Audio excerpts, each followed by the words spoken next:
بسم اللہ الرحمن الرحیم نحمده ونصلی ونسلم علی رسولہ الکریم وعلی آلہ الطیبین واصحابہ الطاہرین اما بعد۔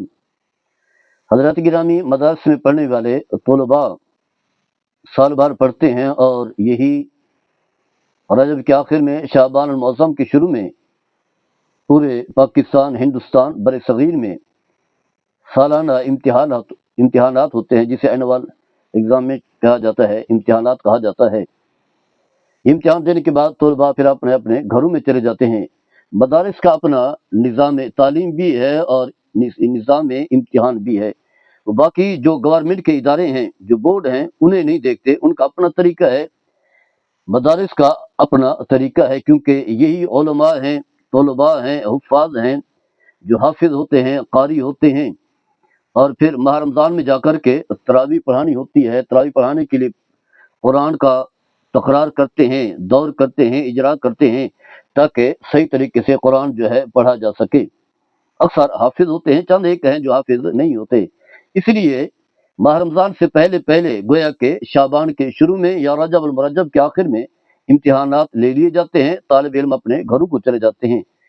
تو امتحان کچھ دنوں کے بعد جو ہے وہ شروع ہیں امتحانات۔ تو امتحان کے حوالے سے چند باتیں عرض کرنی تھی۔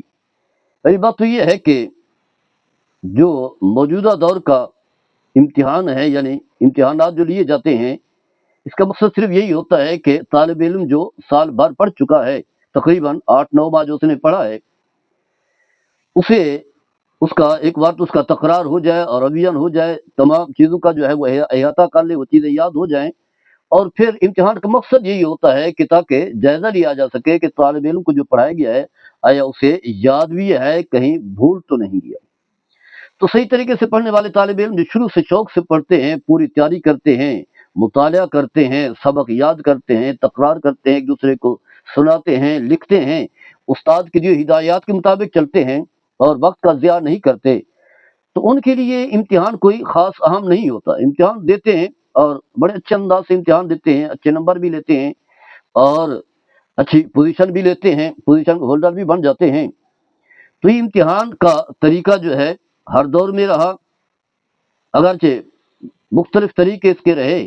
یعنی یوں سمجھ لیں کہ نبی کریم صلی اللہ تعالی علیہ وسلم بھی باقاعدگی سے اپنے شاگردوں سے، شاگرد کون تھے؟ صحابہ تھے، معلم میرے آقا صلی اللہ تعالی علیہ وسلم کی ذات تھی، اور متعلم تھے، طالب علم تھے، تو آپ ان سے اسی طرح سوالات کیا کرتے تھے جیسا کہ ہمارے ہاں سوالات ہوتے ہیں، لیکن وہ معروضی سوالات ہوتے تھے۔ کچھ ایک چھوٹا سا مختصر سا سوال کر لیا اور اس سے جو ہے جو طالب علم ہیں، واضح ہے وہ طالب علم تو بڑے بڑے طالب علم تھے، بڑے ذہین تھے، تو ان کے ذہن کا جائزہ لیا جاتا تھا۔ تو گویا کہ بنیاد موجود ہے، اب اسی بنیاد کو بنیاد بنا کر کے جو ہے اب امتحان لیا جاتا ہے۔ تو خیر آج کل طریقے مختلف ہیں، اور پہلے جو ہے وہ تقریری امتحان ہوتا تھا، کسی سے سوال پوچھ لیا، اس نے جواب دیا، پورے جماعت میں طلباء میں جتنے افراد موجود ہوتے تھے، ایک سوال کیا تو کہا کہ کون اس کا جواب دے گا۔ اب تقریری سوالات بھی ہوتے ہیں، زبانی سوالات بھی ہوتے ہیں، اور آخر میں جب سالانہ امتحانات ہوتے ہیں تو وہ تحریری امتحانات ہوتے ہیں، سوالات طلباء کے سامنے رکھے جاتے ہیں اور طالب علم جو ہے اپنی صلاحیت کے مطابق ان کے جوابات دیتے ہیں۔ تو سب سے پہلے احادیث کا تذکرہ کرنا چاہوں گا، جس میں سوال کے بارے میں تذکرہ ہے۔ حدیث پاک میں آتا ہے کہ خود نبی کریم صلی اللہ تعالی علیہ وسلم اپنے صحابہ کرام سے کس طرح امتحان لیتے تھے، کیونکہ آپ بھی تعلیم دیتے تھے، اور طریقہ تعلیم جو ہے وعظ و نصیحت کے علاوہ، یعنی وعظ و نصیحت کے علاوہ جو ہے زبانی سوال جواب کی صورت میں بھی ہوا کرتا تھا۔ تو اس حوالے سے دو حدیثیں ہیں، صحیح بخاری کی حدیث ہے، راوی حضرت عبداللہ بن عمر اور رضی اللہ تعالی عنہما ہیں۔ فرماتے ہیں کہ صحابہ رضوان اللہ تعالی اجمعین نبی کریم صلی اللہ تعالی علیہ وسلم کی بارگاہ میں موجود ہیں۔ آپ نے پوچھا اخبرونی بشجرۃ تشبہ، یا فرمایا کالرجل المسلم لا يتحات ورقها ولا توتی اکلها کل حین۔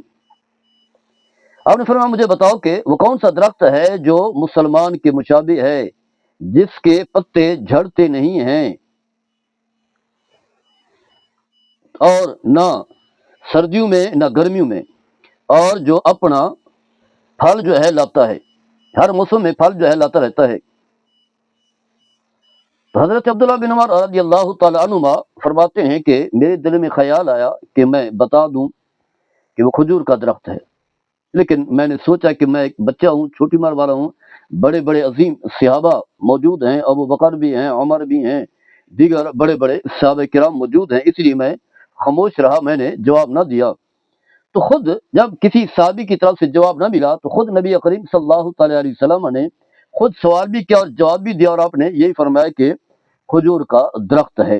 کھجور کا درخت ایک ایسا درخت ہے کہ جو پھل دیتا ہے، اور اس کی ہر چیز جو ہے، چاہے وہ پھل ہو، کھجور کا تنا ہو، یا باقی جو اس کے حصے ہیں، وہ کارآمد ہوتے ہیں، فائدہ مند ہوتے ہیں۔ فرمایا یہی مسلمان کی حالت ہے، مسلمان جو ہے دوسروں کے لیے فائدہ بخش ہوتا ہے، فائدہ دیتا ہے، کسی کو نقصان نہیں پہنچاتا۔ تو فرماتے ہیں کہ جب یہاں سے اٹھ کر چلے تو میں نے اپنے والد گرامی حضرت عمر رضی اللہ تعالی عنہ سے کہا کہ مجھے اس کا جواب آتا تھا، لیکن میں نے جواب نہیں دیا کیونکہ آپ بڑے لوگ موجود تھے۔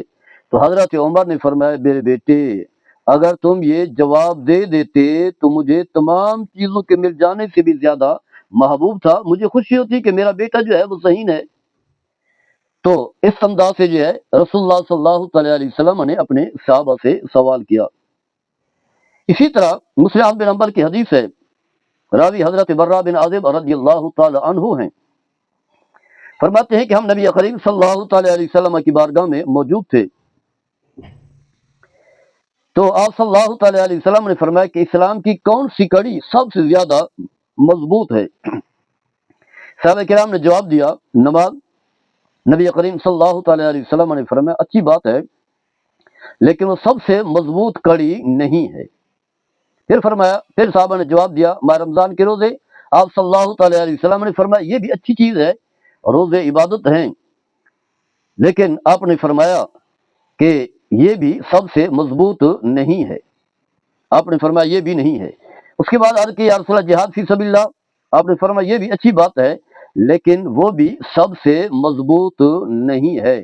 آخر میں پھر خود آپ صلی اللہ تعالی علیہ وسلم نے جواب دیا، اور آپ نے فرمایا ان اوثقل اور الایمان ان تحب فی اللہ و تبغض فی اللہ، فرمایا اسلام کی سب سے مضبوط کڑی یہ ہے کہ تم اللہ کے لیے ایک دوسرے سے محبت کرو، اور اللہ کے لیے جو ہے ایک دوسرے سے دشمنی اور بغض رکھو۔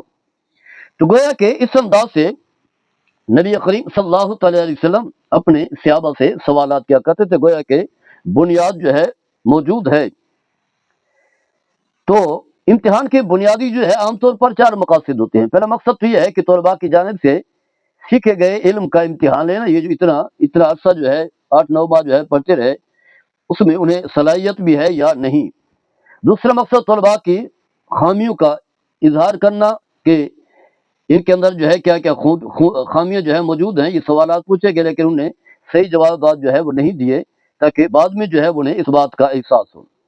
تیسرا مقصد جو ہے طلباء کی تعلیمی ترقی کا تعین بھی ہے، تاکہ ترقی کریں، اگر کمی ہے تو کمی کا ازالہ کریں، آگے بڑھیں، محنت کریں۔